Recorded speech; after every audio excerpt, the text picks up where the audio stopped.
counting down the first issues debuting this week on New Comic Book Day.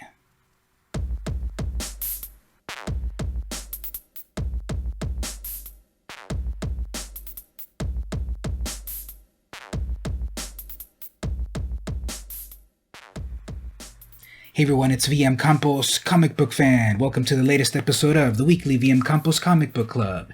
This is the series where I count down the top 10 comics debuting this week on New Comic Book Day. This is episode number 269 for May 19th, 2021. Let's talk about all the comic books, the first issues that are debuting this week, so you know what to get when you walk into the comic shops. Go here to find one of your own. And if you like the video, don't forget to like, comment, share, subscribe, ring the bell, battle the Minotaur, do all that good stuff. And if you really like the video, don't forget to hit that join button to become part of the VMC crew. In the meantime, let's talk about the comics.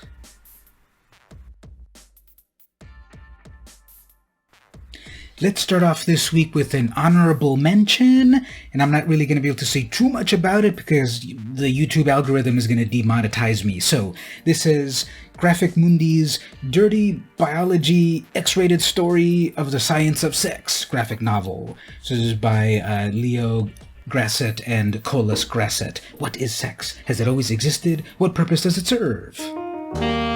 Why are there penises and vaginas? These questions are the very core of Dirty Biology, an erudite and hilarious graphic novel that aims to teach you everything you want to know about sex, and then some. So, really fun cover over here. It's got all the animals of the universe, and yes, they all have sex, just like you and me. Some of us more than you. So anyway, check this out. This is my honorable mention. This video probably just got demonetized by YouTube because, you know, that YouTube loves violence, but if you put anything about sex, they'll demonetize you. But I want to bring the knowledge to you, so that was my honorable mention. Let's segue from sex to the next best thing. Number 10 on the list is from Archie Comics, Archie and Friends, Superheroes #1. This is written by Ian Flynn, art by Jeff Schultz. This is the cover art by Pat and Tim Kennedy. Get ready for some superheroics featuring Archie and the gang, along with some very super appearances by classic Archie characters like Bob Phantom and Blackjack. And I picked this for various reasons. Archie is one of the classic comic book characters that's been around 80 years, and he'll be here for 80 more. This is also funny because it's a superhero comic convention cover. If you look very carefully in the background, does that look familiar? I think that's going to look very familiar to certain lawyers of certain litigious convention that I think they overreached a little too much. Editorializing. But anyway, this is the Riverdale Comic Con. We got Jughead right there hanging out with some comics. I'm not familiar with who that is back there. Is that supposed to be Betty? Don't quite think that's Betty. Anyway, then there's Power Teen, what's he called again? When he's the superhero character, Power Teen, I think. And then the Creature from the Black Lagoon cosplay back there. This is hilarious. This is just some good old-fashioned Archie Comics here for only $2.99 at the number 10 list this week. At number 9, let's go over to It's Alive's Strange Attractors, #1. I went with the variant cover here, the Terry S. Wood variant cover, written by Mark Sherman and Michael Cohen, and art by Michael Cohen. The return of indie comics book sensation Strange Attractors. Sophie, curator of a futuristic museum, is caught up in an adventure involving science, magic, mathematics, and comic books. All the good stuff in life, right? I picked this because of it being an independent comic book, and we've got to give our love to the indie comic publishers. They are the lifeblood of the industry. It's not just the big two, it's everyone in between. So check out this issue #1 of this indie comic. Plus each book has a regular cover, a retro cover, and a guest artist variant cover for all the collectors out there.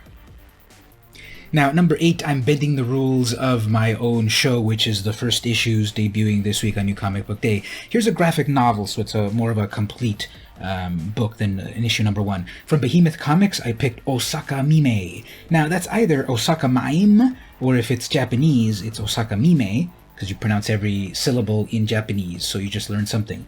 Andy Levy is the writer, and Hugo Araujo is the artist. And this is why I picked this. This is why I broke my own rules. Check out this amazing cover, this horrific, amazing cover. The red tones, the black and white, the yellow, and then this creature or like possession or something that's happening. I love this cover. Interior art is also very good. We get a preview of it right here. So we can get right here this detail. Ooh, that's so violent right there. Watch out! So very cool interior art as well. And this is like I said, a graphic novel. It's more of a complete story than just being an issue number 1. That's why I picked this for number 8 on this week's list. Number 7 at DC Comics, we've got Wonder Girl Volume 2, number 1. I picked the variant cover. This is by Bilqui Avele. Apologies if I said that all wrong, but this is an artist that I'm not familiar with. I love the art, however. This is a very cool cover. This is the cardstock cover. I love the green tones, and it's just really stands out from the shelves, I think, with compared to a lot of the dark and gritty covers that you often see. And I want to see more of this artist, so I'm picking this one up. Written by Joelle Jones and art by Joelle Jones. A little bit of our synopsis here. The story of Yara Flor starts here. Raised in the far-off land of Boise, Idaho, Yara Flor has always felt something was missing from her life, and now she is headed to Brazil to find it. So this is the latest Future State spin-off that happened recently. Tell me what you thought about Future State. Put it in the comments. Did you love it? Did you not love it? Tell me what you thought about Future State. I'll have to hear about it. And are you continuing with the Future State characters? Here's another number 1 related to that you got to pick up. So picked it for number 7 on the list. Let's go with another indie publisher here, Floating World Comics, and they're publishing Apocalypse 5000. This is a one-shot. This is written by Bob Hazar and art by Ken Landgraf. Mankind has fallen, and the weak exist only to serve the great machines. What rebels remain are hunted to die in the arenas or enslaved to build the great computer pyramids. But this is not the end. Witness legendary outlaw comics master Ken Landgraf's comics Apocalypse. Look at that cover. It's Kirby-esque. It's sort of underground-esque. It's this sort of grimy, very graphically designed style with minimal colors that really stand out. I've been enjoying Floating World Comics' foray into different genres, and I think you'll be interested too. At number 5, I picked Antarctic Press's OBE, Out of Body Experience, number 1 of 4. Happy birthday to Antarctic Press, celebrating 30 years? Where does the time go? I was looking through my collection of old Antarctic Press comics, and wow, there were so many furry and manga comics in there. I applaud Antarctic for having such a variety of stories nowadays as well. This is written by Carrie Valderrama and C.M. Bratton, art by Christopher Allen. In a dystopian near future, nearly everybody can astral project, or OBE, which has caused worldwide decimation, as civilization struggles to combat the addiction to OBEing. Is that how you really say it, OBEing? A haunted detective must work with a lonely social worker to catch an elusive killer who has learned how to hunt from the astral plane. So once again, the indie publishers can just create such interesting stories, opening the door to also more artists and ideas. So definitely check them out. When you go to your comic shops, check over here. To find a local one, tell them vmcampos sent you. Great looking cover here, so the interior art is going to be just as good. This is number 5 from Antarctic Press. At number 4, we've got a debut comic book from an up-and-coming talent. Rangers of the Divide, number 1 of 4 from Dark Horse Comics, written and drawn by Megan Huang. Following the disappearance of the nation's peacekeepers, an elite commander stumbles upon a team of bright-eyed cadets in need of leadership. Are they ready to face what awaits them, or will danger find them first? And what we'll find in the book are dragons, mythical beasts, and sci-fi technology, mixing all the good stuff, right? The art looks very nice, very luminous. Interior art should be just about the same. We've got a new creator, so go check out her work. Also, happy birthday, Dark Horse, 35 years. Good job.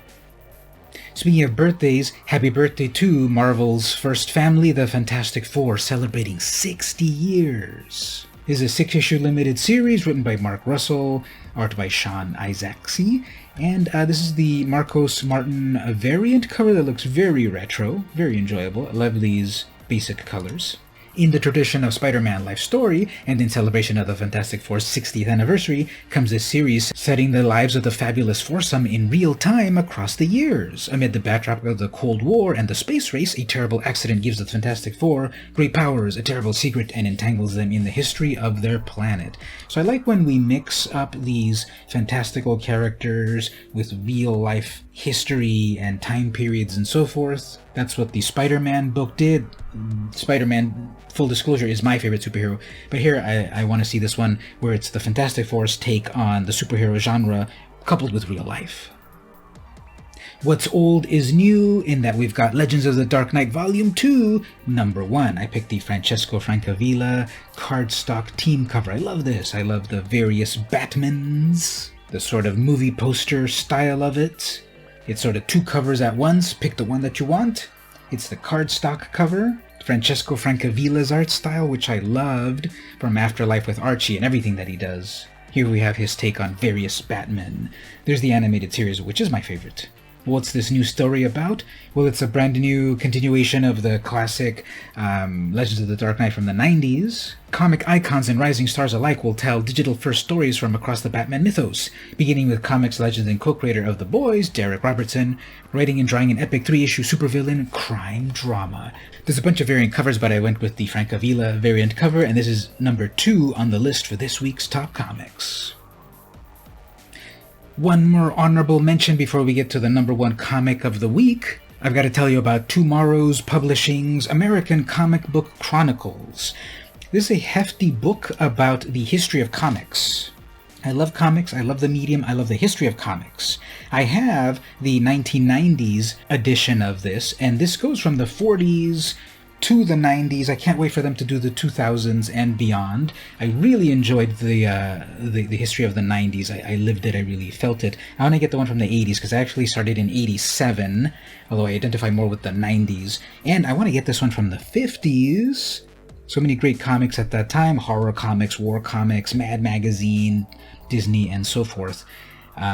So this is a reprint. The original came out in 2013, I believe, and now here's a new reprint with corrections and so forth. And so basically every decade is going to be republished. So I really recommend this if you're into the history of comics, which is an amazing medium that you can educate yourself more in to fully enjoy it. So it's an honorable mention this week. And the number 1 comic for Wednesday, May 19th, 2021 is Red Room number 1 from Fantagraphics Books. This is written by Ed Piskor, art by Ed Piskor. This is variant cover. Now this is a mistake here. This is Jim Rugg. This is actually obviously Peach Momoko cover. You cannot mistake her amazing artwork here. A little bit more back to her horror roots. One of her first stories. Her first story basically was a horror story in heavy metal, and she's been doing a lot of covers for several publishers. She's of course doing the X-Men Demon Days for Marvel, but here we've got this amazing cover for this brand new Ed Piskor book. From the creator of Hip Hop Family Tree and X-Men Grand Design comes this all-new monthly comic book series with a specially priced self-contained double-sized debut issue. Red Room is a cyberpunk outlaw splatterpunk masterpiece. It's got the dark web, it's got murderers, it's got Ed Piskor style. It's got this Peach Momoko variant cover. It's the number 1 pick this week. This cover scares me, yet I cannot turn away.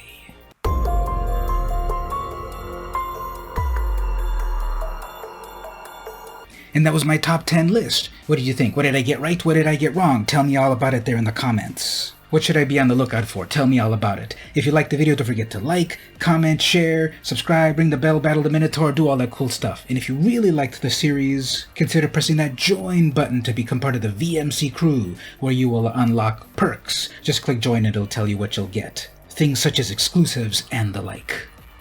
If you can't pledge at the moment, no worries. Simply like, comment, share. Didn't I just say that? Like, comment, share, subscribe, ring the bell, battle the Minotaur, all that good stuff. This has been the weekly vmcampos Comic Book Club, and I'll see you next week.